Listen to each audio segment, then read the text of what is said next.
ओम शांति। आज की मुरली डेट 2 अक्टूबर 2025। ईश्वरीय महावाक्य। मीठे बच्चे, सबसे मीठा अक्षर है बाबा। तुम्हारे मुख से सदा बाबा बाबा निकलता रहे। सबको शिव बाबा का परिचय देते रहो। बाबा कहते सबसे मीठा अक्षर बाबा, क्योंकि शब्द बाबा कह रहे भले शब्द, परंतु शब्द में मिठास नहीं है। शब्द की जो भाव है, जो पिता का प्रेम है, वो भी अविनाशी, सदा सदा शिव, उनके प्रति जो प्रेम भाव है आत्मा का, कल्प कल्प का अविनाशी संबंध, मधुर संबंध, उस संबंध से जो दिल से निकलता है बाबा, वो बहुत मीठा है। इसलिए मुख से सदा कहते रहो बाबा बाबा। ऐसा नहीं स्थूल रूप से कि इस मुख से कि बाबा बाबा, परंतु हर व्यक्ति उल्टा समझता है। पर बाबा कहते हैं अपनी मन जो बाबा से अलग होकर अपना दूसरा पहचान बनाकर भटक रहा है, इस दुनिया में जो कुछ भी चल रहा है, संबंधों में मिले हुए, उनको सच समझकर उनके साथ संबंध जुड़ा हुआ है, इस मन को समझाना है कि बाबा बाबा, ये बार बार उनके लिए कहना कि बाबा बाबा बाबा, ये सिखाना है, मन को सिखाना है कि बाबा बाबा बाबा। सभी को यही संदेश देना है, सभी को, अर्थात स्थूल रूप में सभी मनुष्य आत्माओं को तो देना ही है बाबा का संदेश, परंतु सूक्ष्म अर्थ में बाबा का संदेश देना अपने मन के विचारों को, जो हमेशा शांत, हमेशा व्यर्थ और भटकता हुआ इन संकल्पों के लिए मैसेज देना है कि बाबा, ये हमारा बाबा है, ये मीठा बाबा है। ये मिठास का अनुभूति मन को कराने के लिए याद दिलाना है कि मेरा बाबा। तो इससे ये मन अपनी जो भटकता हुआ आदत को छोड़कर ये मन सतो प्रधान बनेगी, तो सतो प्रधान बनेगी, मन आत्मा में एक हो जाएगा, तो तब हम बाप समान बन सकते, हम भी बाबा समान मीठा बन सकते हैं। प्रश्न, सत्युग में कोई मनुष्य तो क्या जानवर भी रोगी नहीं होते, क्यों? बाबा कहते हैं क्योंकि संगम युग पर बाबा सभी आत्माओं का और बेहद सृष्टि का ऐसा ऑपरेशन कर देते हैं जो रोग का नाम निशान ही नहीं रहता है। ऑपरेशन बाबा करते हैं देहबान का, जो लंबी समय से, द्वापर युग से, 63 जन्मों से जो बढ़ता जा रहा है, देह भान का जो रोग, क्रोनिक डिसीज के रूप में बाबा कहते हैं, उसका फल ही इतना दुख, अशांति, चिंता, परेशान, ये सब उसी का ही फलस्वरूप है। इसलिए बाबा इन जो बहुत बड़ा क्रोनिक डिसीज है, इसको ऑपरेशन कर देते हैं। तो इसके कारण ये मन, बुद्धि, संस्कार अपनी वापस सतो प्रधान तक को प्राप्त करने के बाद, आत्मा प्योर होने के बाद, बाबा कहते सत्युग में मन में या तन में या प्रकृति में, कोई पशु पक्षी प्राणियों में कहीं भी रोग का नाम निशान भी नहीं रहता है, क्योंकि बाबा अविनाशी सज्जन है। अभी जो सारी सृष्टि रोगी है, इस सृष्टि में फिर दुख का नाम निशान नहीं होगा। अर्थात सृष्टि अर्थात कि यही सब कुछ है। कहीं भी कुछ भी देखते हैं तो ये सकारात्मक बहुत सुंदर दुनिया भी है। अगर हम ऐसा देखने जाएंगे देवभान में आकर, बहुत गंदगी, बहुत दुर्गंध, बहुत पाप, अत्याचार, बहुत ही दुख दिखाई देता है। देखने की दृष्टिकोण भी अपने को बदलना पड़ता है। इसलिए बाबा कहते नई सृष्टि अर्थात जो नई सोच है मन के अंदर, जो आत्मा से निकला हुआ सोच है, उस सोच को ही बाबा कहते हैं नई सृष्टि। वह कोई रोग नहीं है, आत्मा निरोगी है, आत्मिक उस अवस्था में कोई रोग नहीं है। बाबा कहते हैं यहाँ के दुखों से बचने के लिए बहुत बहुत बहादुर बनना है। क्यों? क्योंकि जो दुख है वो दुख ऐसा लगता है रियल में सचमुच मुझे ही दुख हो रहा है, अपनों को दुख हो रहा है, पर ये सब कुछ ड्रामा में, रोल में हो रहा है। रोल से, ड्रामा से मैं आत्मा सबसे परे हूँ, मैं निरोगी हूँ, सदा निरोगी, मेरे जैसे सब आत्माएं निरोगी है। यही जो स्मृति है, इसके लिए बाबा कहते बहुत बहादुरी चाहिए। धारणा के लिए मुख्य सार पहला, सत्य के संग वापस जाना है, इसीलिए सदा सच्चा होकर रहना है। कितना खूबसूरत, बहुत ही सुंदर महावाक्य है। अब सत्य के संग में वापस जाना है। मन के लिए सत्य का संग क्या है? आत्मा ही सत्संग है। आत्मा का संग, आत्मा की वो परम मूल अवस्था ही संग है।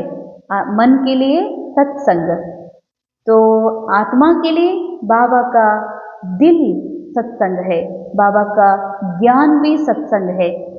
तो इसीलिए सच्चा होकर रहना, कभी भी झूठ नहीं बोलना। झूठ बोलना अर्थात अपने को दीदी समझना, बहन समझना, समर्पित समझना, या किसी की बेटी समझना, किसी का बहन समझना, ये सब झूठ है। ये ड्रामा की जो नूंदा हुआ पार्ट है, ये सच नहीं है। सच तो मैं आत्मा हूँ, सभी आत्माएं भाई भाई है, बाकी सब कुछ ड्रामा के अंदर जो टेम्पररी है वो चल रहा है। इसीलिए ऐसी झूठी बातें कभी भी नहीं कहना है। सेकेंड पॉइंट, हम ब्रह्मा बाबा के बच्चे आपस में भाई बहन हैं, इसीलिए कोई भी क्रिमिनल एक्ट नहीं करने हैं। ब्रह्मा अर्थात जो सुप्रीम कॉन्शियस के साथ हमेशा अपने हायर कॉन्शियस में रहते हैं, बाप दादा बाबा ब्रह्मा बाबा, तो उनके हम आपस में भाई बहन हैं।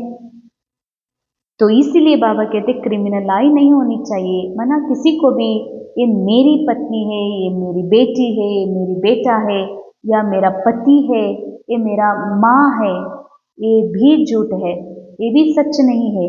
ये ड्रामा का पार्ट है जो नूंदा हुआ है पहले से। तो बाबा कहते हैं क्रिमिनल आई माना देह देखना ही क्रिमिनल लाई, संबंधों को संबंधों के रूप में देखना ही क्रिमिनल लाई। सिविलाइज माना उस कैरेक्टर के अंदर छिपा हुआ इनविजिबल एक्टर है, उनको देखना ही सिविलाइज्ड है। इसीलिए भाई भाई और बहन भाई के सिवाय और किसी संबंध का भान न रहे। वरदान, याद के बल से अपने व दूसरे के श्रेष्ठ पुरुषार्थ की गतिविधि को जानने वाले मास्टर त्रिकालदर्शी भव। जैसे साइंस वाले पृथ्वी से स्पेस में जाने वालों की हर गतिविधि को जान सकते हैं, ऐसे आप त्रिकालदर्शी बच्चे साइलेंस अर्थात याद के बल से अपने या दूसरों के श्रेष्ठ पुरुषार्थ व स्थिति की गतिविधि को स्पष्ट जान सकते हैं। तो बाबा कह रहे इस स्पेस में जो भी जाते हैं उनका वहाँ जो कुछ भी होता है यहाँ नीचे से सब मालूम पड़ता है। वहाँ जो भी गतिविधियाँ चलती है, चलन वलन चलता है।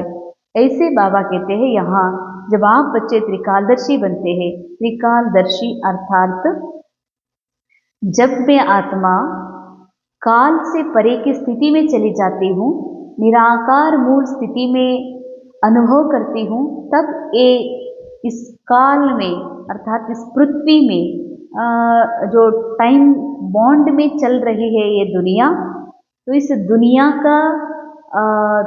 दुनिया से परे जाना ही त्रिकालदर्शी बनना। तो तीनों कालों को जानना। तो बाबा कहते इस त्रिकालदर्शी स्टेज जो साइलेंस देह से परे जाने के बाद बचता है आत्मा, तो उस आत्मा की साइलेंस में जो बाबा की याद में दूसरों की श्रेष्ठ पुरुषार्थ को हम जान सकते हैं। दिव्य बुद्धि बनने से, याद के शुद्ध संकल्प में स्थित होने से त्रिकालदर्शी भोग का वरदान प्राप्त होता है। तो और नए नए प्लान प्रैक्टिकल में लाने के लिए स्वतः इमर्ज होते हैं। अंडरलाइन ड्रामा अनुसार इस रोल में, इस मन में जिस समय जिस सेवा करना है वो पहले से नूंद है, इसलिए हमें ज़्यादा सोचने की जरूरत नहीं, संकल्पों के विस्तार में जाने की जरूरत नहीं कि अगर हम त्रिकालदर्शी और अपनी साइलेंस स्टेज में रहते हैं तो बाबा कहते अवश्य सही समय पर जो करना है वो अपने आप इमर्ज हो जाता है, ड्रामा अनुसार वही आता है तो वही कर लेते हैं। इसे समय, शक्ति, संकल्प सब बच जाता है। स्लोगन: सर्व के सहयोगी बनो तो स्नेह स्वतः प्राप्त होता रहेगा। सबके स्नेही तब बन सकते हैं जब देह और देहदारी की इस दुनिया से, संबंधों से जब मैं आत्मा खुद अपनी आत्मिक अवस्था में स्थित रहती हूँ, तब ही केवल स्नेही बन सकती। जब हम स्नेही सहयोगी बनते तब स्नेह स्वतः सबसे प्राप्त होता है। अब एक इशारे स्वयं और सर्व के प्रति मनसा द्वारा योग की शक्तियों का प्रयोग करो। कोई भी यह नहीं कह सकता कि हमको तो सेवा का चांस नहीं है।